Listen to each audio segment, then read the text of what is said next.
Mas kebeneran yen kaya ngono aku bakal sesingitan ana ing tilamar kanjiku.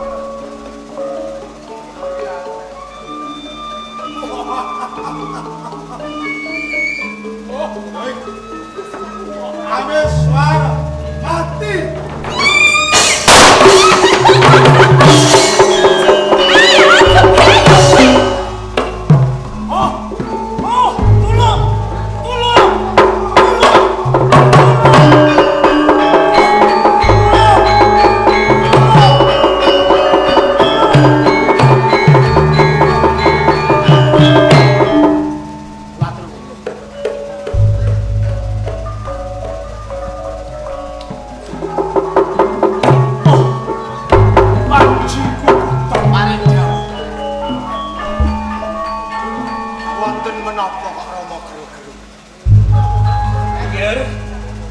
Panjiku kutan sakwise Rama ana ing tilam pagulingan ana wujudan gegirisi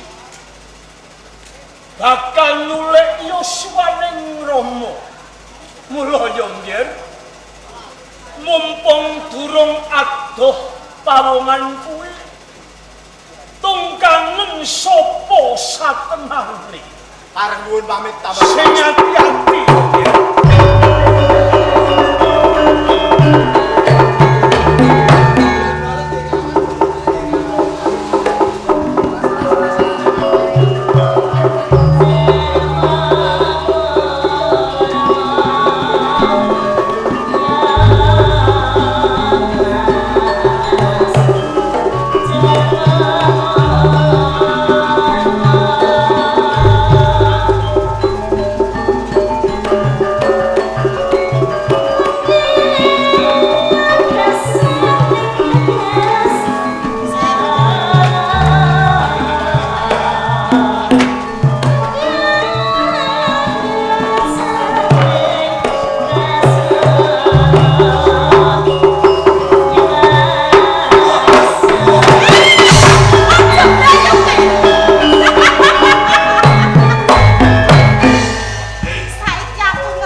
Wonten ing patunggon wonten tiyang yang badhe nyedani Kanjeng Rama. Jebul saniki kula pun ngertos jebul kanggo Endang Pati Brata.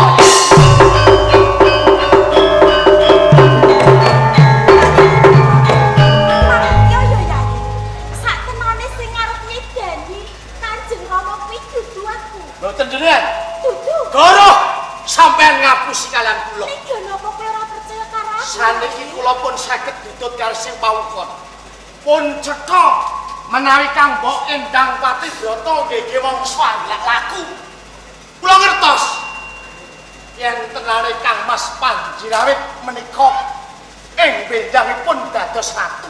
Ning medal sak menika Kang Mbok ginakaken cara menawi Rama Prabu pun seda tertantu Kang Mas Panji Rawit pun wisuda. Ora nyanyi. Lha saking menika. Aku bakal tumindak Pun manut kula rangket kula swate wonten ing Manut! Manut! Manut!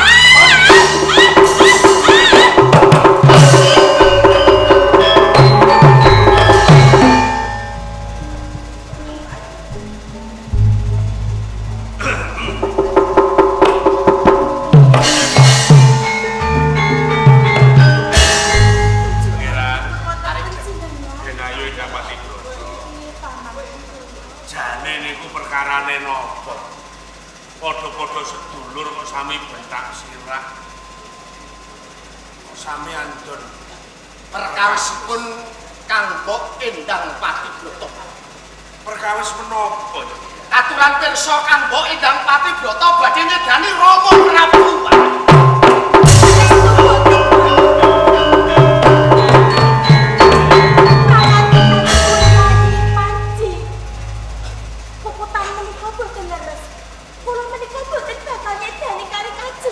Larang-larepun dos pundi ngantos panjenengan dipun dakwa Jang Pangeran Panji Gugutan.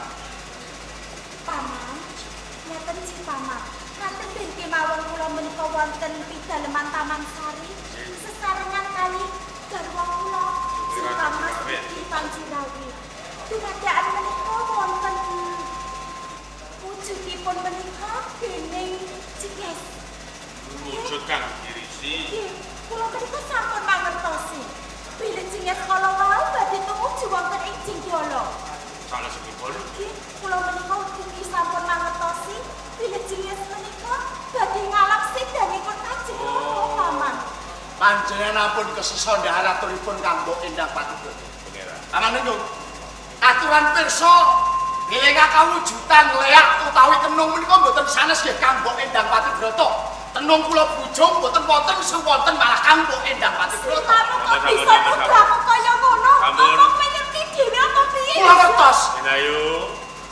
Niki perkarane padha rebutan bener. Gitu. Nggih. Mongko bener niku mung siji.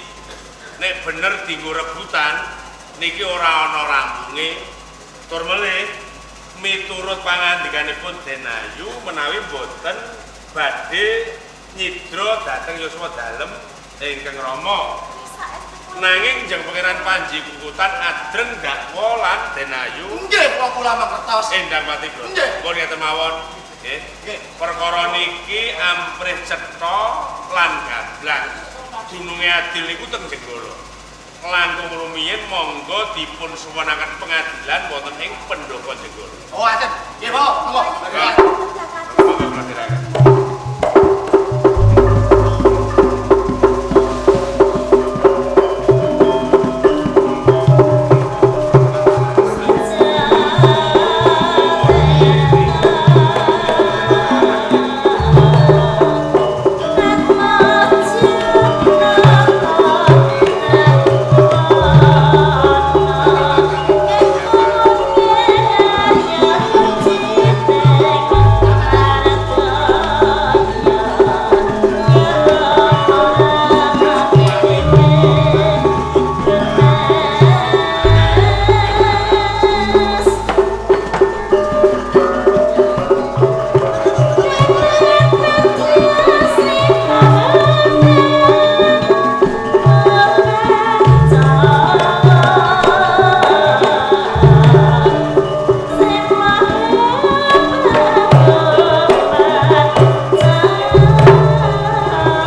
kekayanan kula Kanjeng. Mesih ibu bakal miterang. Kanjeng.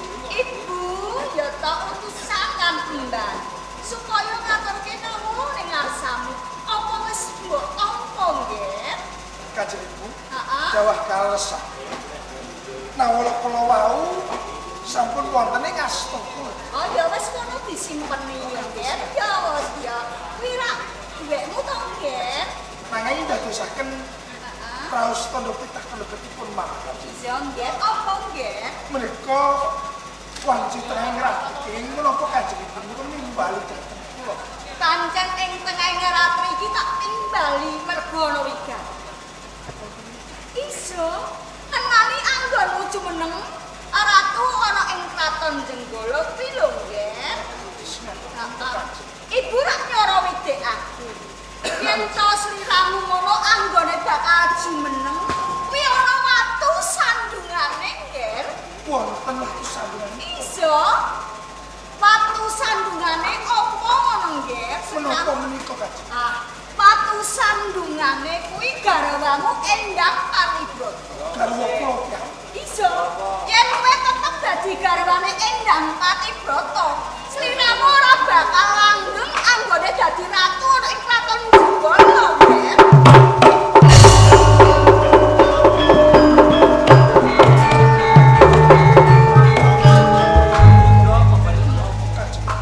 Piye nggih? Menapa pangandikan Kanjeng Ibu menika saestu. Tenan nggih. Apa ibu pun? Nanging kula kinten menika sanes. Dadi pangandikanipun Kanjeng Ibu. Mangerti yo nggih. Yen to kowe ora percaya ngendikanipun ibu, mesti kowe ora bakal percaya enggawe jagat. Awit ibu mono ya to caket lan putrane, nggih. Ning ana saranane. Bisa saranane kowe kudu pegatan karo bojomu, nggih. Iso.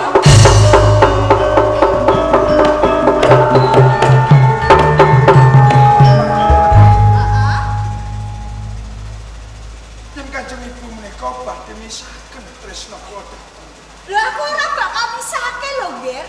Kuwi mono sarana. Sarana anggonmu bakal ngasta palenggahan. Awet yen kowe tetep dadi bojone Endang Patibrata, anggonmu ngasta pradata, ing kono bakal mandheg ana ing satengahing dalan, nggih. Nanging Kanjeng, Heeh. kados-kados menika aurat. Yen kula menika badhe nilaraken dhateng garwa kula menika Endang Patibrata. Saiki abot garwa apa abot negara, nggih? Abot garwa apa abot kawula? Ngene lho nggih Raja Sumelang. Yen to kowe pegatan karo bojomu, wis ana wanita kang bisa, ya to? Ing kono dadi ketimbanganmu anggone ngasta pradata. Ana wanita kang tresnani marang sliramu sakwutuhe lan bisa mibawake asmamu. Kanjeng, lamun kok ing mangkenipun kalampahan kula menika kapisahaken dhateng garwa kula. Heeh. Lajeng kula nyuwun pirsa dhateng Kanjeng Ibu. Ja, Wanita kala wau sinten ingkang tresna dhateng kula?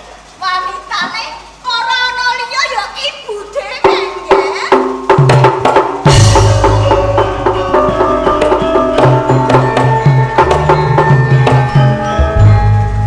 Kanjeng Ibu menika nggih ampun gojek kaliyan kula to.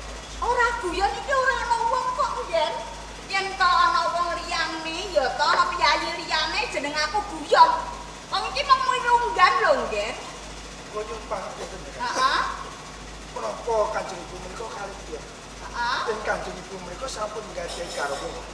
Boten sanes namung Kanjeng Rama Prabu Kameswara. Garwaku wis sepuh. Ramamu wis tuwa. Ora bisa apa-apa. Cara manuk ngono wis ora iso ngoceh. Hah? Manuk ngono wis ora iso magur. Wulune wis bro Kanjeng Ibu. Ampun ngantos dipun bacotaken yen to Kanjeng Ibu menika boten tresnani dhateng kula. Ora apa-apa, kowe anak-anak ana arane. Anak kuwalon. Senajan aku wis sepuh, ning aku ora durung nate kagungan putra. Ya ta, wis sepuh kaya apa, wis tuwa kaya apa, durung nate nglairke konang jabang bayi, isih kaya perawan 17 tahun, nggih. Sampeyan Kuwi tenan. Heeh. tresna kula menika boten saged ginggang sak rambut antawisipun garwa kula. Heeh. Yen to kula menika badhe dipun tresnani dhateng Kanjeng Ibu. Kula menika boten saged tresnani Kanjeng Ibu. Aja kaya ngono. Piteng tresna jalanan sapa kulino. Nang Saya suwe yen to caket, saya suwe tuwa rasa tresna. nanging benten antawisipun kula dhateng Kanjeng Ibu. Kanjeng Ibu menika sampun sepuh. Napa melih kula anggep sudarma kula piyambak. Nggih, kowe nak weruh klapa nggih. Klapa nang Klapa ngono kuwi wis tuwa. Yen diparut ya ta, diperes santete akeh. saya kata. Ya. Menika yen dipun pindhahaken dhateng klapa. Apa kowe tak ibaratke woh timun. Yen woh timun kados pundi? Iya, aku nandur timun. Esok tak sirami. Sore tak sirami. Njoro tuku wae timun. Ketone demenake timbangane dikremus wong liya, wong tak kremus dhewe. Apik. Ngaten to cacahipun Kanjeng. Sono. Kanjeng Ibu. Yen Kanjeng Ibu menika kalih piyak. Kula ingkang ngimutaken. Aku ora lali kok nggih, ora lali. Lah kok aku mbok kon ngopeni bapakmu terus, ha? Bapakmu sing wis watuk-watuk terus, ha? Lho kok aku supaya caket lah timbangane bapake alu wong anake ngono. Hah? Kanjeng Ibu menika milih dhateng ingkang nemale. Raos Kanjeng Rama menika sampun sepuh. Nanging boten kados ngaten cacakanipun Kanjeng. Ngono. Lamun teng mangkenipun kadengangan salah satunggalipun prajurit utawi keluarga wonten ing jenggal. Menapa boten nglingsemaken asmanipun Kanjeng Ora Rama dalah. bakal semaku. Panjenengan aku tresna.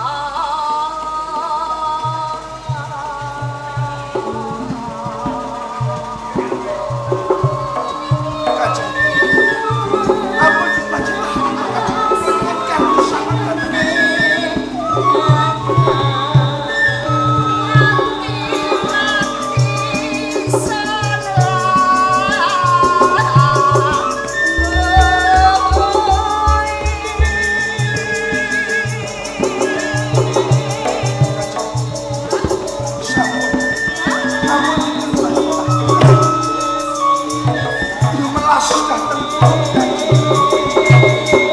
sampun gadahi garwa.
Jirawe. Wong duweni panguwasa ning kraton Jembala kuwi aku. Ora kowe. Kowe abang tak gawe ijo iso.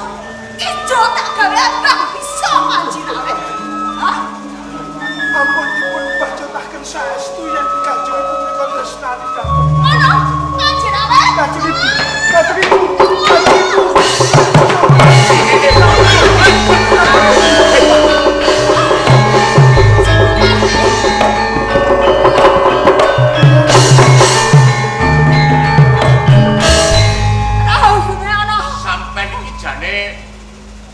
Ora mingerke blas.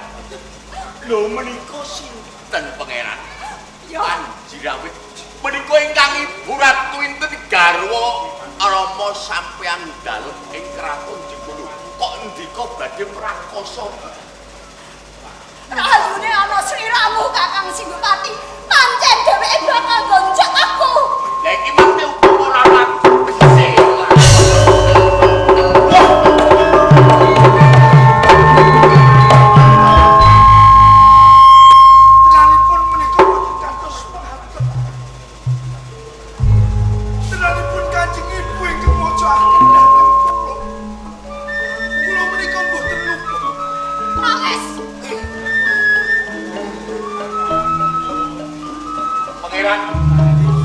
Panji rawet upama ana maling kuwi ngaku pakunjaran iki mesti bakal tebak mula kanggo ngenteng-entengi kaluputaning sampeyan bab perkawis menika dikandha menawi badhe prakoso kareh kang Ibu Ratu Inten mangke kula ingkang matur ngarsani Kanjeng Rama. Gampang niki gampang boten angel. Kula menika boten kependas. Aja sak kowe. Sangakane kaya ngono. Kowe bakal prawoso aku. Panjirawe. Iki ndak ora tutup ngono wong akeh nggih. Nek ngantos mengke Kanjeng Ibu Ratu Inten nika wadul dumateng Kang Marapa. Lho niki lak kringingan dadi grojokan. Nggih mboten? Kakang Singgupati. Pripun? Dan si kaya ngene iki. Sawange ana ngarsa dalem. Sonke pengadilan. Yo, ana ngarsa dalem aku. Ayo, ayo. Ayo. Ayo. Ayo ngono.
Kadiparan nalika ing sekawit wenggal utus nungka marang pawongan kang gegirisi.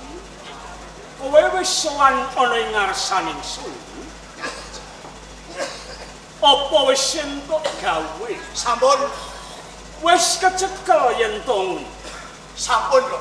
Lah saiki ana ndi wujude? Aturan pirsa ingkang badhe nyedani Kanjeng Rama mboten sanes kanggo Endang Pati Broto menika.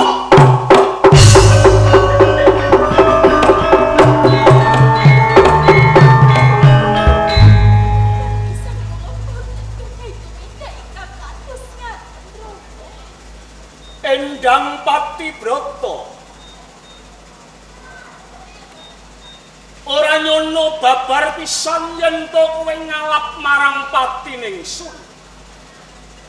Jebul kowe dadi garwane putraning Sun Panjirawit ing tata lair ora mantep lair terusing batinmu, malah kowe ngalap marang patining Sun.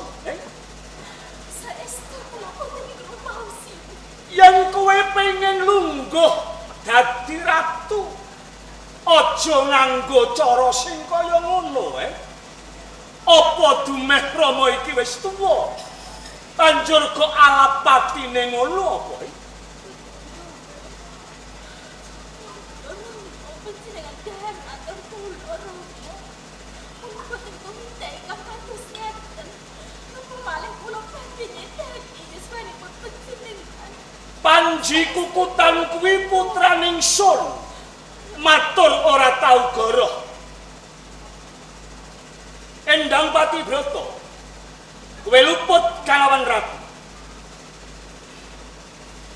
Kowe tetep nampa pidana saka ingsun.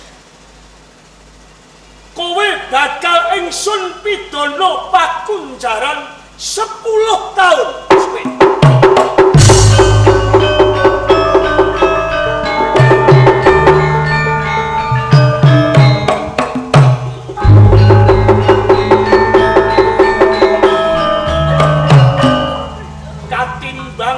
Bengsuk mungsuhi karo aku luwih becik kowe saiki ndak kurung 10 taun.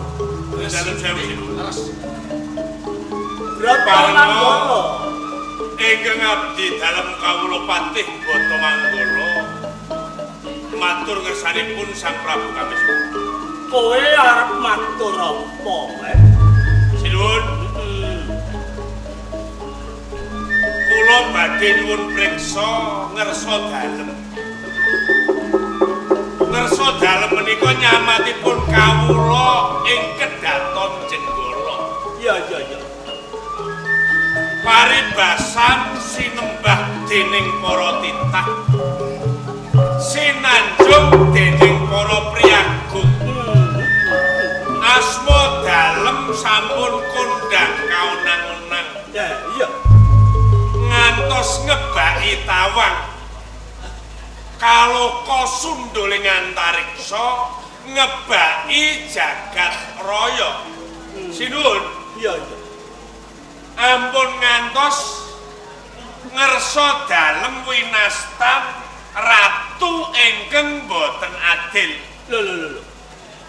Lho dalem sewu. Kowe kok matur kaya ngono kuwi dasare piye? Dasar kula maton. Menawi ngersa dalem winastan ratu ingkang adil, kedahipun saged mutusi perkara dipun inggahaken pradata ampun ngantos mentiyung iwa lan mentiyung nengen. Ora. Kedah laku wicaksana. Sapa salah nampa pidana, sapa sing gedhe darmane uga nampa ganjaran. Iya. Sakmenika wonten kedadosan sambet ingkang putra lan keluarga wonten ing Jenggala. Bener. Ingkang dipun dakwa putra mantu dalem Denayu Endang Pati Brata. Iya. Ingkang dakwa putra panjenengan jeng Pangeran Panji Kukutan. Kedahipun lampah pradata menika kanthi rancak, kedah jangkep syarat lan sarana. Lho, sik. Nggih. Kok dhisik? Nggih. Kok jangkep syarat sarana kuwi njur sing kok karepake syarat sing piye? Ana perkara diunggahake ing pradata. Niku kedah jangkep syarat lan sarananipun. Tuladhane wonten dakwa, kudu ana sing dakwa, kudu ana bukti, kudu ana seksi. Patang perkara niki ugi saged mlampah. Kukutan. Arek jauh. Seksine ana apa ora? Seksine sapa? Seksine ugi wonten, Ros. Sapa seksine? Amargi kula ingkang mangertosi piyambak boten wonten tiyang sanes kula sekseni dhewe. Yo, krungu dhewe to. Nggih.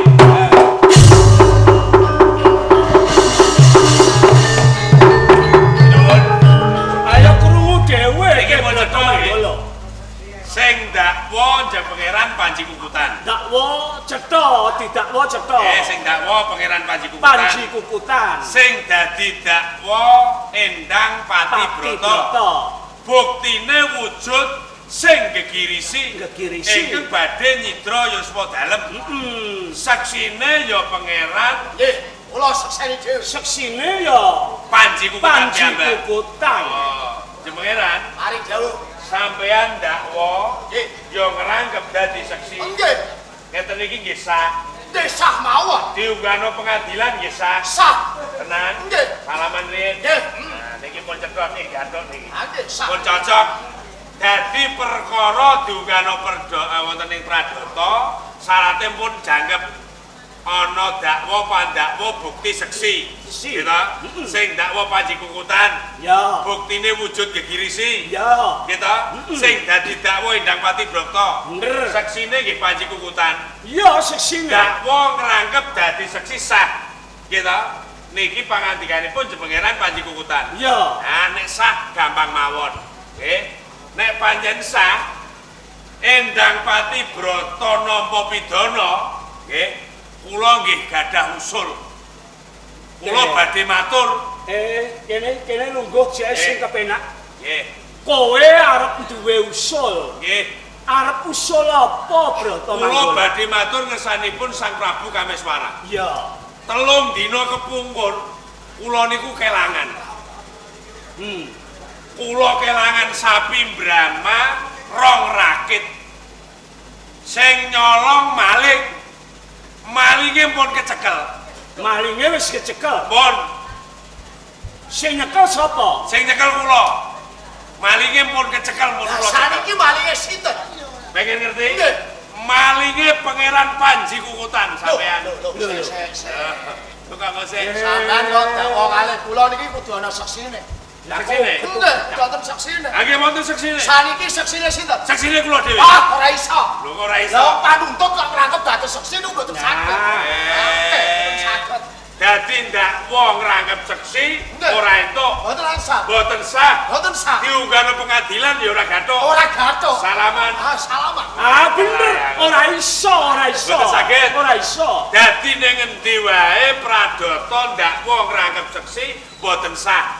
Boten entuk. Saniki kula badhe nyuwun priksa.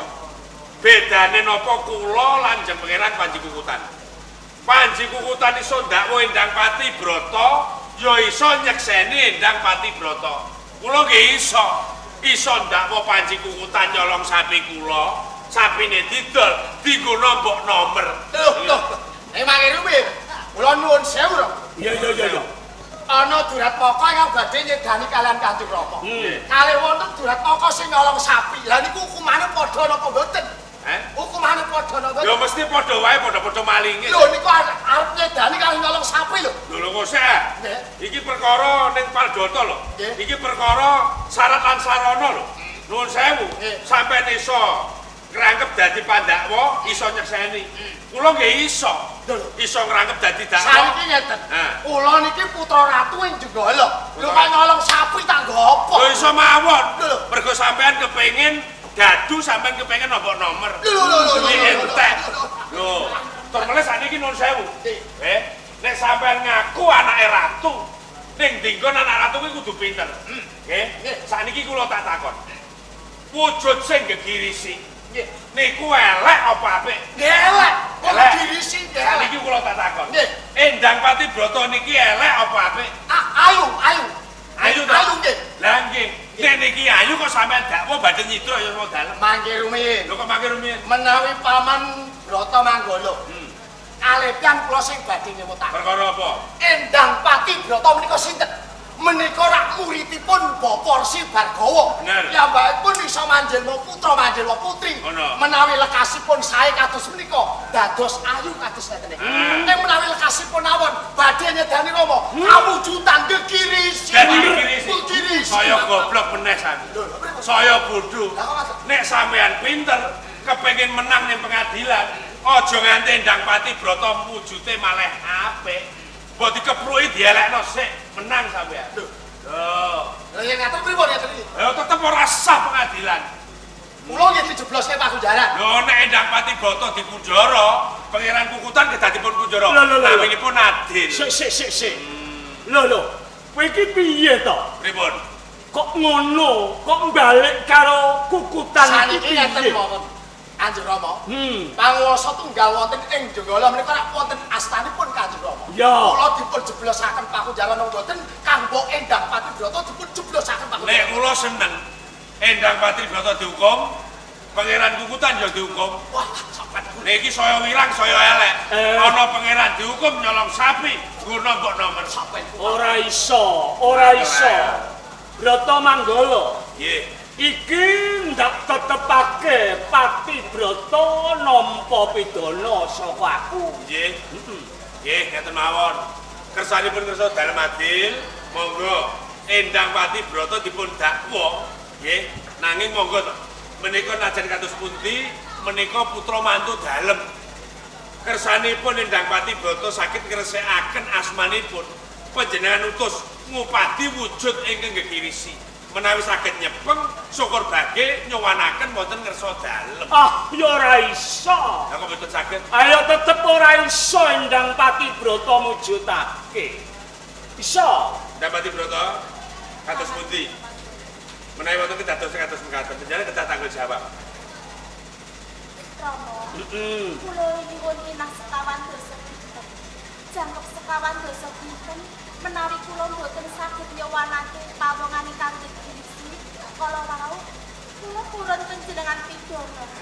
Sae mleh. 40 dina kuwi mung sithik.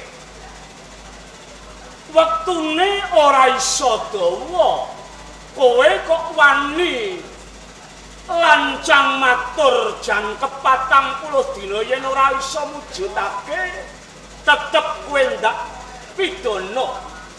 Nanging Endang Pati Brata ya ndak lilani lan tak legani apa sing dadi ature Kakang Patih Brata Manggala. Nanging 40 dina yen kowe ora bisa nyekel kawan pawongan kang gegirisi, dosa kaluputanmu sak kulawargamu tak katutake kabeh.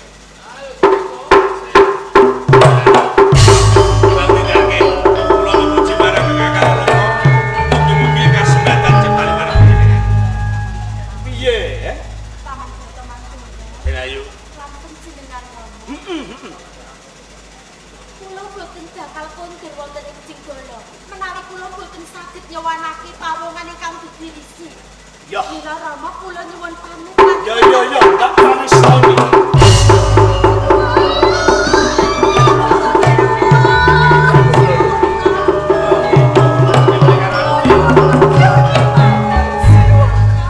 Lho, Ratu Inten.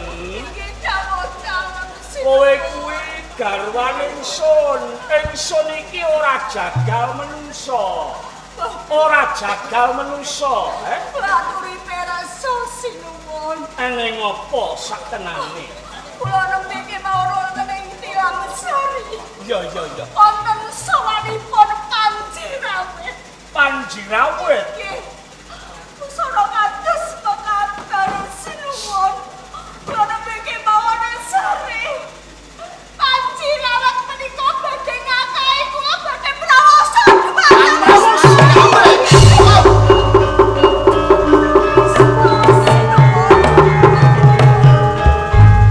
menawi menyambut kepingasan menika nyapeng kula dipun larak Ya.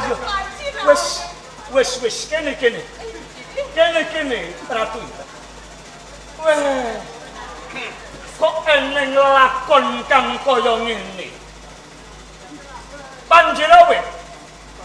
Coba sowanmu rada maju kene. Rada maju. Barekku nganti mbrodol kabeh. Wis ya ibune wis. Mboten diajak-ajak. Panjenawit. Apa bener ature ibumu Ratu Inten kowe ana ing pagulingane? Ratu Inten kowe bakal ngakahi Ratu Inten, iya. Nggih kula seksine, kula ingkang dados seksi. Ora semenika seksi Prabu. Sik.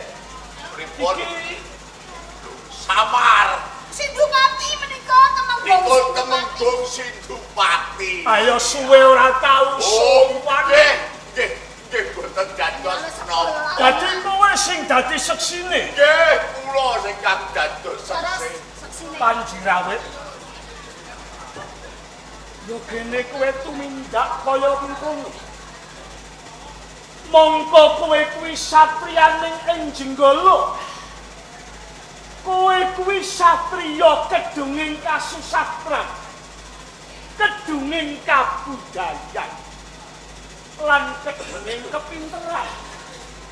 Kok kowe nganti tumindak seneng karo ibumu dhewe? Apa kabeh iki wis mamak mripatmu apa piye? Sedaya kula wau pangandikanipun Kanjeng. Goroh, piye goroh? Kabedelana jujug kula pun gambaran yang toko menika badhe tindakan wis pekados. Yang Ratu Inten kuwi goroh kalawan aku. Ya gene kok wani matur kang kaya ngono. Mongko iki perkara ora cilik, perkara gedhe, Kula menika garwa panjenengan. Kedahipun kenyan menika mbelani dumateng kula. Putra panjenengan sinasa putra ratu ning kemendake ora bener kayatane pidana. Iya. Kula nuwun sewu Rama. Wonten tetembungan yen maling ngaku Kundara kebak pun cetha Panjirawet lepat jeblos ke payudara. Menika tujuranipun Rama nduweni garwa kados Kanjeng Ibu. Wong sing saludune langsung dalem. Saupami wanita sanes ngapun wonten kedadosan ngapunten remenaken. cilaka. Apa pun adili. Wis. Ibune perkara iki lara ati. Panjirawet sepisan meneh Rama takon, ayo jawaben kanthi suci ning atimu. Kowe tumindak kawan ibumu, iya. Piye? Ora ngaku? Ya ora apa-apa. Katimbang kowe besok mungsuhi wong tuwa, luwih becik sirnakake kowe.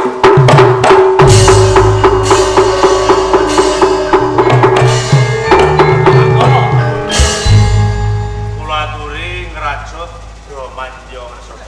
Lho, Arep ngapa meneh? Rata Manggala, Nggih, bola-bali kok kowe ngandhek karo aku. Iki wis keprungu dhewe kowe, moga-moga katuran yen Panjirawet kuwi tumindak kaya ngono karo ibune. Pecari mawon, Pak. Monggo katuran lenggah langkung rumiyin dipun sareaken. Aja nganti ana tetembungan. Sampai ini ratu kok kalah karo Mudin sampean. Loh, salah omong kok Nggih ha. orang genah. Mudin iki arep nyembelih kewan ae nganggo unggah-ungguh kok peh anake ajeng sampean pateni. Pun monggo katuran lenggah. Monggo perkara niki dirembuk, mergo bola-bali niki rebutan bener. Rembuk ning tetep lupa. Nggih, monggo katuran lenggah. Yo dipun rangkakaken pusaka nan dalem. Ya Rama itu jaringane arep diobok-obok. Rata Manggala, Nggih. Saniki kula badhe nyuwun preksa nggih. Ngersa dalem ngadili ingkang putra Panjirawet niki nganggo hukume negara napa hukume ratu? lho. Sik. Omonganmu kuwi kok padha. Ratu karo negara iki ora beda to rada. Lah nek kowe piye? Menawi kula hukum negara. Hukum negara kudu jangkep syarat lan sarana. Iya. Ngadili perkara ing pradata. Syaratnya kudu jangkep. Ya. Lah nek hukum ratu niku panguwasa tunggal. Bener disalahno iso, salah dibenerno uga iso. Mergo hukume ratu. Ngersa dalem kedah laku wicaksana. Ing ajeng kula sampun matur. Ampun ngantos damel kuceming asma asoring derajat. Nek gunake laku pradata ya digunakake hukum sing saadil-adile. Ya sik. Salat lan sarana kudu janggep. Kados dene atur kula ing ajem. Sarate nggih, ana dakwa, pandakwa, bukti, seksi, kudu ana pambela. Iki sah perkara dunggahke teng pengadilan, teng pradata. Monggo cetha nggih. Sing dadi dakwa jeneng Pangeran Panjirawit. Ya ta? Sing dakwa Aku. Kanjeng Ratu Inten. Aku. Korbane nggih Kanjeng Ratu Inten. Ratu Inten. Nggih ta? Ya. Terus seksine Sindupati. Saniki kula badhe nyuwun priksa pambelane kirang sinten? Pambelan. Salah. Ora sing wani dadi pambela. Langkung prayogi ngersa dalem nodi dumateng pandakwa utawi dakwa supados pados pambela kersanipun perkawisipun saged padhang. Iso golek pambela? Kowe iso golek pambela ora, Dik? Monggo Jeng Pangeran. Sinten tiyang ingkang panjenengan dumuh dados pambela menawi sagah belani dhateng panjenengan. Yen pamanku kula ingkang saged cabul kula. Namung jenengan dika. Kula nggih kula sagah dadi pambelani. Kowe satu.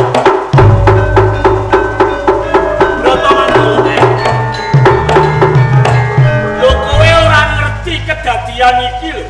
Kok kowe wani dadi pambela, Senajan to kula mboten ngertos kedadosanipun. Sing ngerti kuwi garwaku Ratu Inten. Mila menika kula dados pambela teng Jenggala kersanipun hukum ning Jenggala dadi adil. Ya wis saiki piye adile? Jroning pambela menika nglarang perkara. Kula nyuwun wedal. Sinten kemawon ingkang boten kula dangu, boten kepareng wicantenan. Lho. Niki pambela nglarang perkara. Iki do meneng kabeh. Lho nggih no. Aku Nggih, panjenengan ugi kedah kendel kersanipun perkawis ketingal. Sinten ingkang salah lan pundi ingkang leres. eling lho, aku ki ratu lho. Kula ngertos. Lah iya. Mila menika kula badhe majangaken swasana wonten Jenggala. Ya wis ngono. Pun, kula nyuwun medal sawetawis. Kula wiwiti saking dakwa. Jeng Pangeran Panjirawit, kula badhe nyuwun priksa dhateng panjenengan. Panjenengan kedah matur ingkang jujur. Nek sampean ora jujur, perkarane ora ndang rampung-rampung. Nek sampean jujur, niki ngentengno perkara, ya ndang rampungno perkara. Nggih, mergo dolanane urung metu, nggih. Nah, saniki kula nyuwun priksa. Panjenengan rawuh utawi dateng wonten ing Taman Sari dunungipun Kanjeng Ratu Inten, sampean teka dhewe apa diperintah supaya teka? Kula tumuju wonten ing pidhalepun Kanjeng punika. Ditimbali napa sampean teka dhewe? Kula wonten ingkang nimbah. Dadi wonten sing nimbali. Estu. Saestu. Nah, sinuwun. Kula nyuwun priksa. Lumrahe sing perintah karo sing perintah niki luwih penting pundi? Ayo luwih perlu sing merintah. Sing perintah to? Sing merintah. Cocok. Wonten bukti? Wonten. Pundi buktine? Menika buktinipun. Nah, iki ya ketok iki. Nuwun sewu. Niki bukti. Menawi cetha Jeng Pangeran Panjirawit anggenipun mlebet ing Taman Sari, dunungipun Kanjeng Ratu, boten karepe dhewe ning diperintah supaya teka. Nuwun sewu lho. Oh, mangkene yen niki boten perkara jenengan lho. Ibune Sampeyan kok trek-trekan lho. Sing sabar lungguh dhisik, dirungokno dhisik. Kula badhe maos bukti. Ngene kok. Kok niki dipun mirengaken nggih. Putraku bocah bagus Panji Rawit. Aja kaget yen aku ngripta Nawala. Pancen sengaja sliramu tak utus supaya sowan ana ing Taman Sari dunungku kanthi wektu jam 12 bengi. Wis ya sepi jam 12 bengi lho mangkene. Wis ibune dirungokno dhisik. Mergo ngene Panji Rawit, ora tak selaki. Aku urip kuwi rumangsa kesiksa batin. Bojoku wis tuwek. Wis ora kuat apa-apa. Wis ora iso maremke atiku. Ora ana wong lanang sing tak senengi utawa tresnani kejaba mung kowe Panji Rawit. Mula aku ndonga Panji Rawit. Rina wengi aku ndonga, muga-muga bojoku ndang bangga. Eleh kelakuane kok iki. Sampun kok sewu. Menika gawe-gawe. Boten iki bukti kok. Gawe. Mula nek kowe gelem tak keloni, wis kowe tetep dadi ratu ning Jenggala. Urip kepenak karo aku. Nek perlu bareng-bareng Pak Am tak kuatenane. Makin penak. Ora gawe-gawe. Mboten gawe-gawe. Lho kok sampean iki karepe napa sampean? Arep njaluk kuwi. Lho nek mboten ra sampean sing nulis iki. Yo. Ora. Lho, piye sampean iki? Pripun menika pripun? Niki cetha niki. Cetha. Nek ora jenengku to kuwi. Ora ana jenengku. Jane nggih wonten boten Tandane tanda. Alah, ketok lho, ketok. Lho. Pasti loko. Nek ngoten, ngeten. Nek ngoten kok kula wonten kedadian ngeten iki terus kelingan cerita sandal jepit. Sandal jepit. Nggih. Ceritane sandal jepit. Iki nyata ning lucu aneh. Sandal jepit lho. Sandal jepit. Sandal jepit kuwi anake ya sedeng, pakane ya kamot, tanggane ya matuk. Iki sandal jepit. Lho sewu lho. Kok kowe kok nyemoni aku sandal jepit. Suwun sewu. Kula niku mboten nyemoni sampean. Sapa krasa ya kuwi sing rumangsa. Sik, niki tembunge niki lho. Yo sandal jepit kok anake yo sedeng lho napa sampean dawuh kula kali Kanjeng Ibu. Lho sing dawuh sampean sapa? Lho kok sandal jepit. Lho kula niku cerita sandal jepit. Sandal jepit kuwi ra anake sedeng, pakane sedeng, tanggane ya kamot. Nek kuwi ora aku to. Boten sampean. Sampean boten sandal jepit. Boten Kanjeng Ibu. Sandal slop saja. Ora ana brata manggala. Kowe iki glenos. Nuwun sewu. Gregetke kowe kuwi. Wonten tetembungan sapa krasa ya kuwi sing rumangsa. Nek sampean ora rumangsa, Aku ora krasa. lah kendel mawon. Aku meneng wae. Lah nggih. Ning atiku kudu omong karo kowe. Iya. Gregetno. Aja ketok Prayadi kudu omong ae. Aku ora. Gulung kudu gawe amjung. Are jaluk sedih Cukup, kose urung. Are jaluk sedih. Sapa sing ora tak dangu ora iso entuk omong. Ora dodo. Pambila. Terus neh kula ajeng cerita. Nek wonten kedadosan ngeten iki, kula kelingan cerita teng desa kula. Ceritane Lurah Duda. Lurah Duda niku sugih, bandane pirang-pirang. Ya. Delalah disenengi karo wong wedok ijeh perawan. Nggih. Lah wong wedok seneng Lurah Duda niku ora perkara seneng pamungane, ora seneng wonge, ning seneng donyane. Mergo sugih delalah sinuwun. Si Lurah Duda lunga ning sawah. Lah Lurah Duda niku duwe anak Joko. Lho, lagi telung jemuah. Lurah Duda lunga sawah, anake si Joko ning omah ijen. Lho bojone Lurah Duda gremeti karo anake. Kowe nyemoni aku ya? Nyemoni aku kowe? Sing nyemoni sampean sinten lah kok ya? Ora nyemoni sampean, nyemoni sampean ae. Kok iso? Lha nek sampean krasa sampean iki. Piye? Aku jane krasa, ning etok-etok ora krasa. Atene kok. Wes, Apa? wes. Iki saiki tiba gilirane seksi. Wah, seksi. Ya, atau maju, Rene. Ini. Iki ganteng iki. Gatek. Wes ah. Iki ajak bar jam piro lek. Wes dolanane kok bari iki kalau ngomong. Saniki giliran seksi. Seksi, ya ya. Sindupati, Kula. kowe wani dadi seksi. Nggih. Ya. Saiki aku njaluk tulung takon karo kowe. Kula jawab. Syarate wong dadi seksi kuwi piye? Weruh. Iso mong Iso omong krungu. telung perkara. Weruh, iso omong krungu. Weruh. Najan weruh, Ning nek ora krungu nek ora iso omong. ora iso mong. Ya ora iso dadi Ora seksi. dadi seksi. Iso omong krungu nek picek ya ora Cek iso. ora iso. Cocok. Cocok. Pinter. Iki ya ape? Ora longo nek kowe dadi tumenggung wong nomor 3. Sointupati. Bener aku percaya.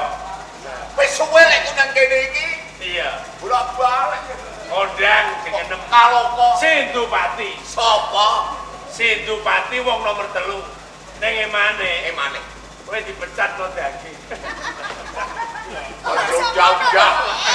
Kecekel KPK. Kan dindi. Ya guyon. Ya. Kabar nek. Apik telung perkara. Iya. Sakniki kula badhe nyuwun priksa.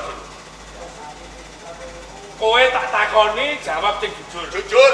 Kowe nyekel Kanjeng Pangeran Panjirawit kuwi ning ndi? Ning pidalmane Ratu Inten. Dununge Kanjeng Ratu Inten. Taman Sari. Tenan? Ora ngapusi. Ora. Mbok cekel dhewe. Cekel dhewe. Ning jero. Nang jero. Lha sing pangeran. Cocok. Cocok. Kula badhe nyuwun priksa. Ya ya. Dununge Kanjeng Ratu Inten menika winastan taman menapa? Taman larangan. Ungelipun taman larangan. Taman larangan iki sapa wae ora iso mlebu. Yen kakung sing mlebu putri, kakung liyane aku ora iso. Dadi wujud jalu, wujud kakung, Heeh. mlebu taman larangan, boten angsal. Ora iso. Tetep nama pidana. Nampa pidana. Cocok cekok. Sakniki menawi Jeng Pangeran Panjirawit dipun pidana, kula njaluk imbah. Mbah sapa? Imbahe Sindupati. Lho kok Aku iki jaga. Wong jaga iku kudune ngamanno negara. bener.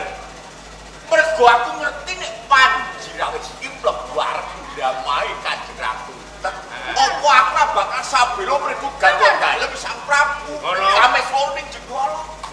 Lungguh. Kowe tumenggung. Yo, Nek kowe pikiranmu pinter, gunake akal. yo. Ora gunake dengkul Ya, pikir. yo. Kowe iki tumenggung wong nomor 3. Kowe duwe andaan. Ngerti nek ana maling. Tur kowe uga ngerti nek taman kuwi taman larangan. Sapa wujud lanang mlebu bakal nampa pidana. Ora usah dadak tok lebone. Cukup taman larangan tok sikir. Enteni maling kuwi metu.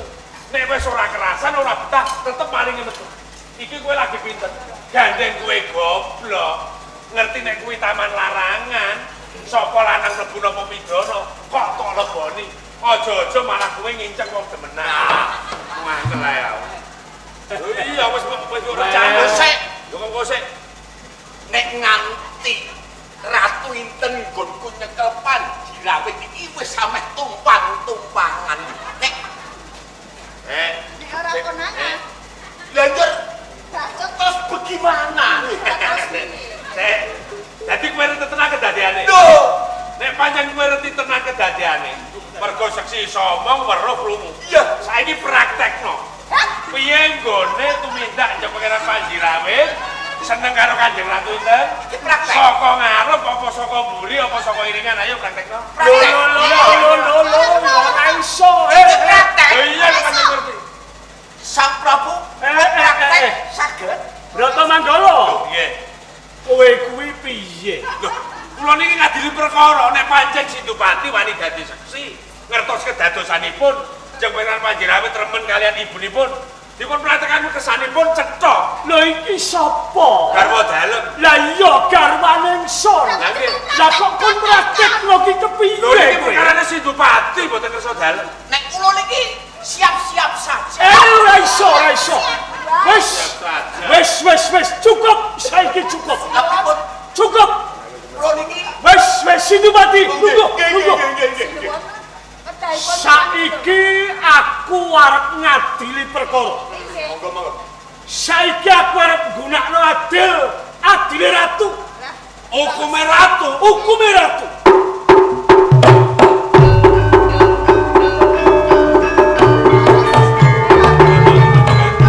Cetha yen to Panjirawit luput calon ratu. Ora ana bumi sak cengkang ing Jenggala. Panjirawit dina iki kudu minggat sawe.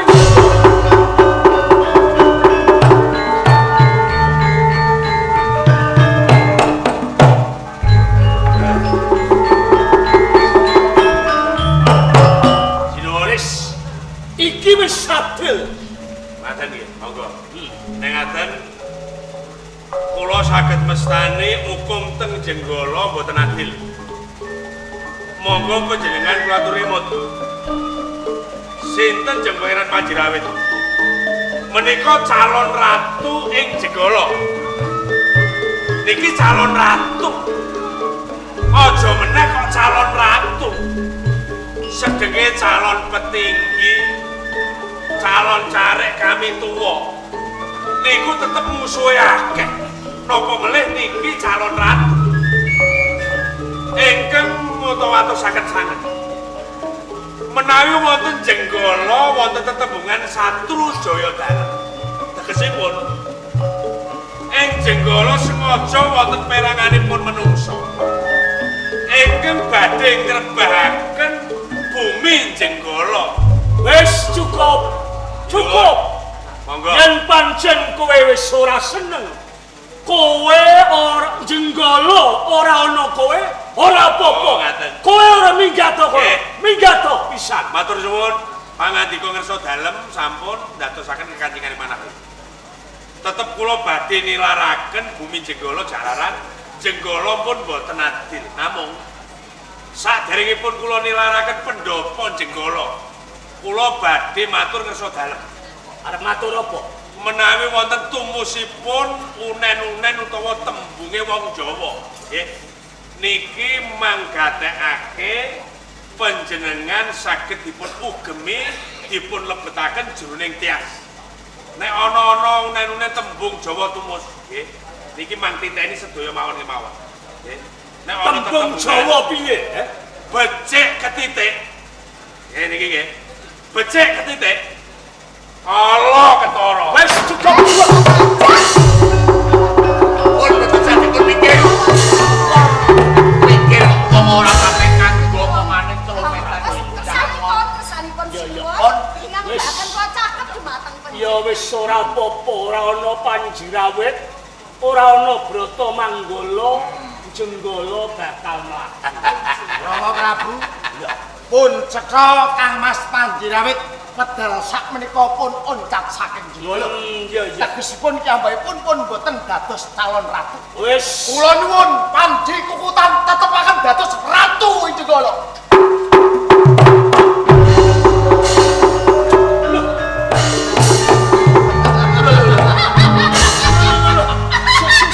Ratu sing coblok bodho mbale lho. Loko mawon. sik Loko mawon. iki ene ngopo? Pohon Partisara diparingke barike. Sinuwun. Partisara wenehno Kukutan. Mangerti ya? Winten eling ya Ratu Winten. Wis. Aja Ratu Winten. Sinuwun. Mati aku. Kula sampun mboten tresna dumateng panjenengan.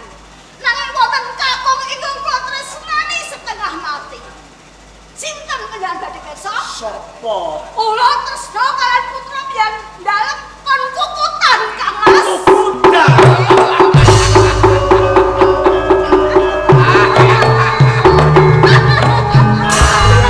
Rama saniki wonten Paman Sindumati uga wonten Kanjeng Rama Kula bloko kemawon. Kula pun karon sih, kula pun kelonan kali Kanjeng Ibu ping 7. Yang ngono. Loro-loro niki ora menungso kabeh. Lho sampean kok ngendika kados Han, ampun kesuwen jebloske Bang Jaya. mati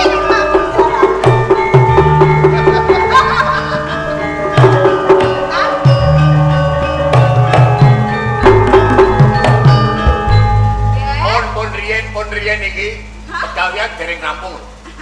Sampeyan Sinduwati ing ajeng kula pun sumpah lan janji kali sampeyan. Lakon kula dadi ratu sampeyan dados patih wonten ing Jenggala. Kula tak dados ratu memang. Sampeyan dadi ratu. Nggih. Sakniki Nggih. sampeyan iki ora mingirke blake. Pripun? Panjirawet iki seurep. Lajeng Nek Panjirawet wis temekaning patih sampeyan jumeneng nalendring Jenggala wah. Adem silit dino. oh ngaten.